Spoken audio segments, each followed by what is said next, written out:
പാലക്കാടിനെ സംബന്ധിച്ചിടത്തോളം കേരളത്തിലെ മറ്റു മണ്ഡലങ്ങൾ പേടിക്കുന്നത്രയും പോലും പാലക്കാടിനെ പേടിക്കേണ്ടതില്ല എന്നുള്ളതാണ് ഏറ്റവും ഇപ്പോൾ അരുൺ സാർ നേരത്തെ പറഞ്ഞ പോലെ കാസർഗോഡ് പോലെയോ മഞ്ചേശ്വരം പോലെയോ അല്ല ഈ പാലക്കാട് എന്ന് പറയുന്നത്. അവിടെ വലിയൊരു വ്യത്യാസം പാലക്കാട് കോൺഗ്രസിന് എഡ്ജ് കൂടുതലാണ്. ഞാൻ വിചാരിക്കുന്നത് 18,000 മേലേക്ക് പോകാനുള്ള സാധ്യത വരെ പാലക്കാടിനെ സംബന്ധിച്ചിടത്തോളം ഉണ്ട്. അതിന് കാരണം എന്ന് പറയുന്നത് അവിടെ അദ്ദേഹം പാലക്കാടുകാരനാണ്, അദ്ദേഹം ഒരു പിഷാരടിയാണ്. അതാണ് ആദ്യം മനസ്സിലാക്കേണ്ടത്.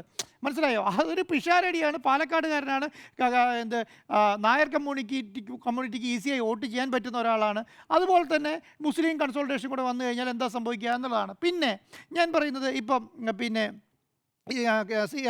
സി പി എമ്മിൻ്റെ സ്ഥാനാർത്ഥിയെ സംബന്ധിച്ചിടത്തോളം സി പി എമ്മിൻ്റെ സ്ഥാനാർത്ഥിനെ അവിടെ വെച്ചൊരു 5,000 വോട്ട് മുസ്ലിം സമുദായത്തിന് അദ്ദേഹത്തിന് കിട്ടിയാൽ തന്നെ വലിയ വ്യത്യാസമൊന്നും അവിടെ വരാനില്ലാന്നേ. പാലക്കാടിനെ പിടിച്ചോടത്ത് പാലക്കാട് നിന്ന് ഒരു 5,000 വോട്ട് അവിടെ നിന്ന് അധികം വന്നു, അല്ലെങ്കിൽ അവിടുത്തെ അദ്ദേഹം കച്ചവടക്കാരിൽ നല്ലൊരാൾ തന്നെയാണ്. പക്ഷേ അദ്ദേഹം വേറൊരു കാര്യം എന്ന് പറയുന്നത് അദ്ദേഹം നന്നായി പൊളിറ്റിക്സ് കൈകാര്യം ചെയ്ത ആളാട്ടോ. അദ്ദേഹം ഞാൻ ഈ 2 ദിവസമായിട്ട് സംസാരിക്കുന്നത് കേൾക്കായിരുന്നു. അദ്ദേഹം 2 ദിവസമായിട്ടല്ല, കോമഡി പറയുന്നത് സാധാരണ കേട്ടുള്ളൂ, രാഷ്ട്രീയം പറയുന്നത് കേട്ടാൽ കേട്ടിരിക്കും. ക്ലാരിറ്റിയോടുകൂടി രാഷ്ട്രീയം പറയുന്നുണ്ട് അദ്ദേഹം. അപ്പോൾ ഞാൻ പറയുന്നത് ഒരു 10,000 വോട്ടിൻ്റെ ഇപ്പോൾ ഞാൻ പറയാം, കാസർഗോഡ് പാലക്കാടിനെ സംബന്ധിച്ചിടത്തോളം പാലക്കാടിൻ്റെ ഏറ്റവും നല്ലൊരു സി പി എമ്മിൻ്റെ ഇടതുപക്ഷത്തെ സ്ഥാനാർത്ഥി അദ്ദേഹത്തെ കണക്കാക്കാം.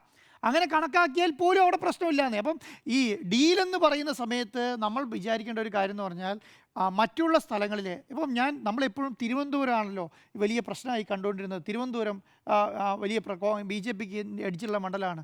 ബി ജെ പിക്ക് ഇപ്പോൾ നിയമമണ്ഡലത്തിൽ എന്താ സംഭവിച്ചത്?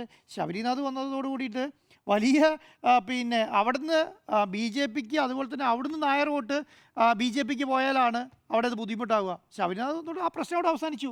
അവിടെ പിന്നെ ശിവൻകുട്ടിയും ഈ പറയുന്ന രാജീവ് ചന്ദ്രശേഖരനും ഈ പറഞ്ഞ ഇദ്ദേഹവും കൂടെ UDFൻ്റെ കാൻഡിഡേറ്റും കൂടെ വന്നിട്ടുണ്ടെങ്കിൽ അവിടെ ഈ പറയുന്ന നായർ വോട്ട് അങ്ങോട്ട് സ്പ്ലിറ്റ് ആവണം, ശബരിനാഥിന് സ്പ്ലിറ്റ് ആവണം. സ്പ്ലിറ്റ് ആയാൽ അവിടെ ഒന്നും പേടിക്കാനില്ല.